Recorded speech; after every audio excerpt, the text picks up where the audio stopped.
ওম নমঃ ভগবতে বাসুদেবায়। জয় শ্রীকৃষ্ণ। রাধে রাধে।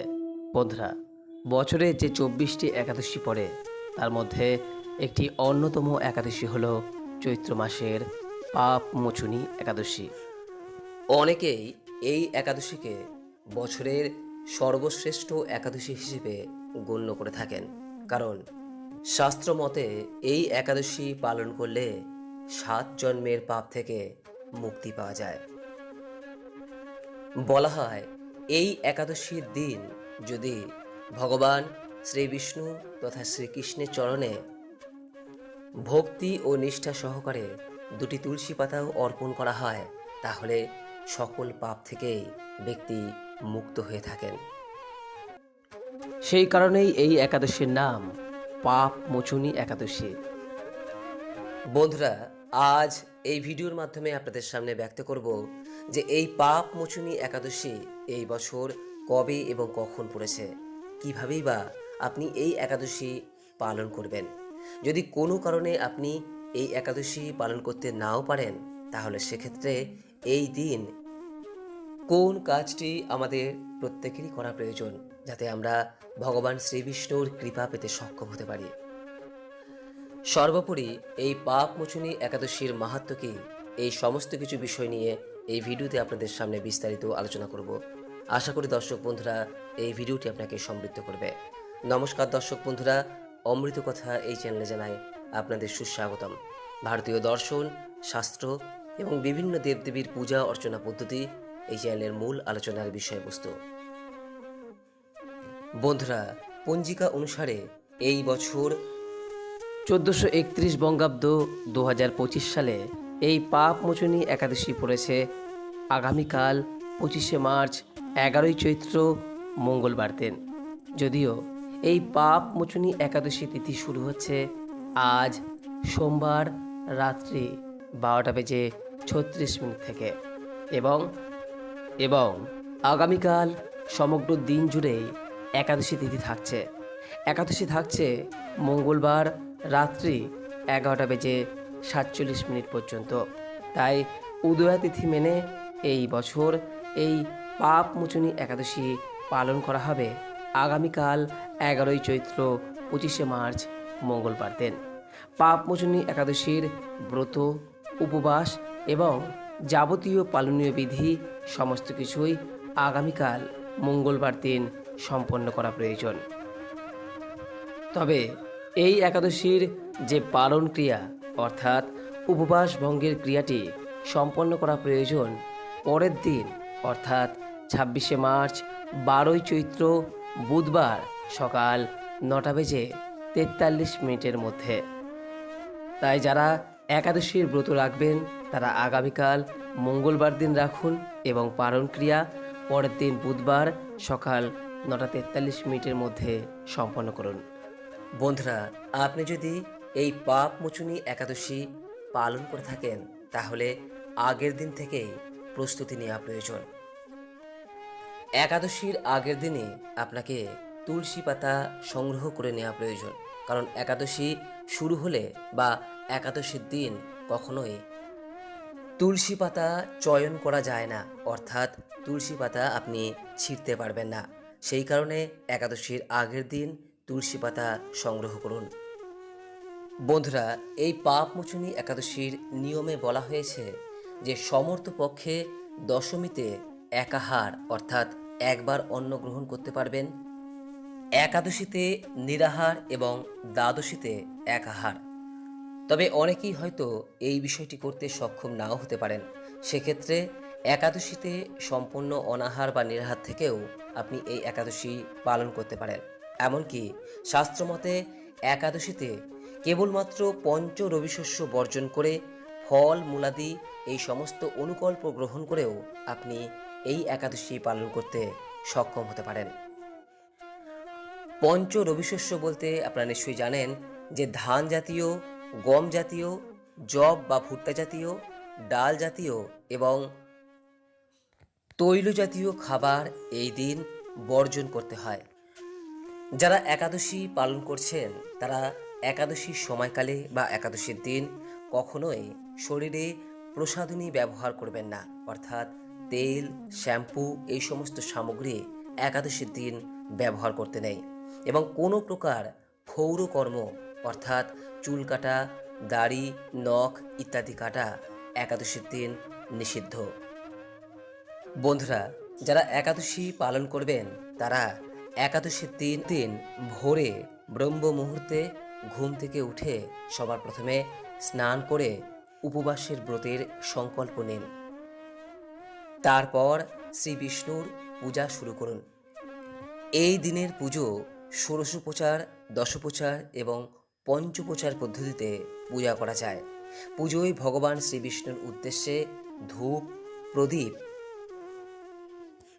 চন্দন, ফুল, ফল, ভোগ ইত্যাদি অর্পণ করুন। তবে অবশ্যই আর কিছু অর্পণ করুন বা নাই করুন, তুলসী পাতা নিবেদন করতে ভুলবেন না, কারণ এই একাদশীর প্রধান অঙ্গই হল তুলসী পাতা।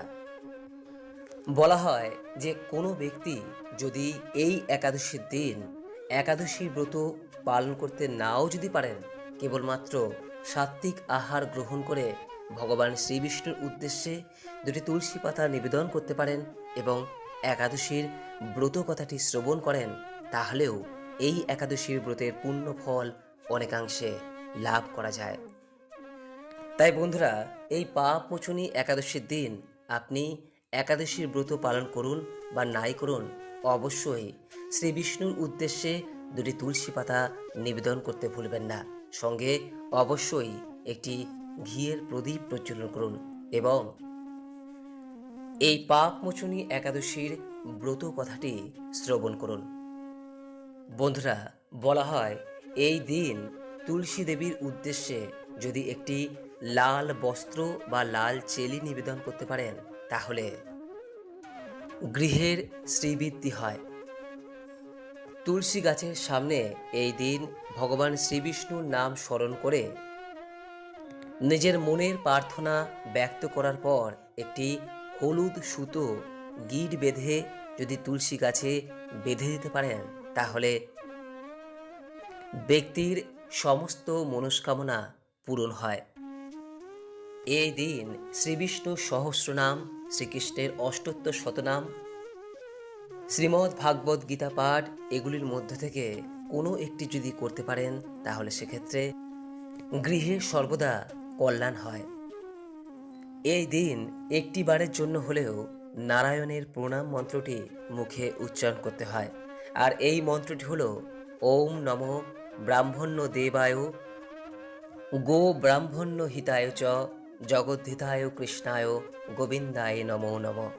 পাপহং পাপ কর্মহং পাপাত্মা পাপ সম্ভব ত্রাহি মাং পুণ্ডরিকাক্ষ সর্বপাপ হর হরি। যদি মন্ত্রটি উচ্চারণ করতে অসুবিধা হয়, তাহলে সেক্ষেত্রে আপনি এটি শ্রবণও করতে পারেন। তবে শ্রীবিষ্ণুর উদ্দেশ্যে এই ছোট্ট মন্ত্রটি এই দিন 108 বার পারলে অবশ্যই উচ্চারণ করুন। আর এই মন্ত্রটি হল ওম নমঃ ভগবতে বাসুদেবায়। বন্ধুরা, এই পাপ মোচনী একাদশীর দিন আপনি ব্রত পালন করুন বা নাই করুন, অবশ্যই এর ব্রত কথা শ্রবণ করা প্রয়োজন। এই পাপ মোচনী ব্রত মাহাত্ম্য কথায় বলা হয়েছে যে চৈত্ররথ নামে এক সুন্দর বনে বিখ্যাত ঋষি চব্বন এবং তার পুত্র মেধাবী বসবাস করতেন। একদিন যখন মেধাবী তপস্যা করছিলেন, সেই সময় মঞ্জু ঘোষা নামে এক সুন্দরী অপ্সরা তাকে বশীভূত করতে চাইল, কিন্তু ঋষির অভিশাপের ভয়ে সে আশ্রমের 2 মাইল দূরে অবস্থান করতে লাগল। বীণা বাজিয়ে মধুর স্বরে সে গান করত। একদিন মঞ্জু ঘোষা মেধাবীকে দেখে কাম বাণে পীড়িতা হয়ে পড়ে। এদিকে ঋষি মেধাবীও অপ্সরার অনুপম সৌন্দর্য দেখে মুগ্ধ হন। তখন সেই অপ্সরা মুনিকে নানা হাব ভাব ও কটাক্ষ দ্বারা বশীভূত করে। ক্রমে কাম পরবশত মুনি সাধন ভজন বিসর্জন দিয়ে তার আরাধ্য দেবকে বিস্মৃত হন। এইভাবে অপ্সরার সাথে কাম ক্রিয়ায় মুনির বহু বছর অতিক্রান্ত হয়। মুনিকে আচার ভ্রষ্ট দেখে সেই অপ্সরা দেবলোকে ফিরে যেতে মনস্থ করেন। একদিন মঞ্জু ঘোষা মেধাবী মুনিকে বলতে লাগলো যে, হে প্রভু, এখন আমাকে নিজ গৃহে ফিরে যাবার অনুমতি প্রদান করুন। কিন্তু মেধাবী বললেন, হে সুন্দরী, তুমি তো এখন সন্ধ্যাকালে আমার কাছে এসেছো, প্রাতঃকাল পর্যন্ত আমার কাছে থেকে যাও। মুনির কথা শুনে অভিশাপের ভয়ে সেই অপ্সরা আরও কয়েক বছর তার সাথে বাস করল। এইভাবে বহু বছর অতিবাহিত হলো। দীর্ঘকাল অপ্সরার সহবাসে থাকলেও মেধাবীর কাছে তা অর্ধরাত্রি বলে মনে হলো। মঞ্জু ঘোষা পুনরায় নিজ স্থানে গমনের প্রার্থনা জানালে মুনি বললেন, এখন প্রাতঃকাল, যতক্ষণ পর্যন্ত আমি সন্ধ্যা বন্দনা সমাপ্ত করি ততক্ষণ পর্যন্ত তুমি এখানে থাকো। মুনির কথা শুনে ঈষৎ হেসে মঞ্জু ঘোষা তাকে বলল, হে মুনিবর, আমার সহবাসে আপনার যে কত বৎসর অতিবাহিত হয়েছে তা একবার বিচার করে দেখুন। এই কথা শুনে মুনি স্থির হয়ে চিন্তা করে দেখলেন যে তার 56 বৎসর অতিবাহিত হয়ে গেছে। মুনি তখন মঞ্জু ঘোষার প্রতি ক্রোধ পরবশ হয়ে বললেন, হেরে পাপিষ্ট, দুরাচারিণী, তপস্যার ক্ষয়কারিণী, তোমাকে ধিক, তুমি পিশাচী হও। মেধাবীর সাপে অপ্সরার শরীর বিরূপ প্রাপ্ত হলো। তখন সে অবনত মস্তকে মুনির কাছে সাপ মোচনের উপায় জিজ্ঞাসা করল। মেধাবী বললেন, হে সুন্দরী, চৈত্র মাসের কৃষ্ণপক্ষিয়া পাপমোচনী একাদশী সর্বপাপ ক্ষয়কারিণী। সেই ব্রত পালনে তোমার পিশাচত্ব দূর হবে। অন্যদিকে পিতার আশ্রমে ফিরে গিয়ে মেধাবী বললেন, হে পিতা, এক অপ্সরার সঙ্গদোষে আমি মহাপাপ করেছি। এর প্রায়শ্চিত্ত কি, তা কৃপা করে আমায় বলুন। উত্তরে চব্বন মুনিও বললেন, চৈত্র মাসে কৃষ্ণপক্ষিয়া পাপ মোচনী একাদশী ব্রতের প্রভাবে তোমার পাপ দূর হবে। পিতার উপদেশ শুনে মেধাবী সেই ব্রত ভক্তি ভরে পালন করল। তার সমস্ত পাপ দূর হলো। পুনরায় তিনি তপস্যার ফল লাভ করলেন। মঞ্জু ঘোষাও ওই ব্রত পালনের ফলে পিশাচত্ব থেকে মুক্ত হয়ে দিব্যদেহে স্বর্গে গমন করলেন। তাই শাস্ত্রে বলা হয়েছে, যারা এই পাপমোচনী একাদশী পালন করেন তাদের পূর্বকৃত সমস্ত পাপই ক্ষয় হয়। এমনকি এই ব্রতকথা পাঠ বা শ্রবণে সহস্রে গোদানের ফল লাভ হয়। আশা করি দর্শক বন্ধুরা এই পাপমোচনী একাদশী সম্পর্কে বিস্তারিত আপনাদের জানাতে সক্ষম হয়েছে। এরপরও যদি এই সংক্রান্ত কোনোরূপ কোনো প্রশ্ন বা মতামত থাকে নিচের কমেন্ট বক্সে অবশ্যই জানাবেন। সকলে ভালো থাকুন, সুস্থ থাকুন এই কামনা করে আজকের মতো ভিডিওটি এখানেই শেষ করলাম। নমস্কার, ধন্যবাদ। ঈশ্বর আপনার মঙ্গল করুক। জয় শ্রীকৃষ্ণ। রাধে রাধে।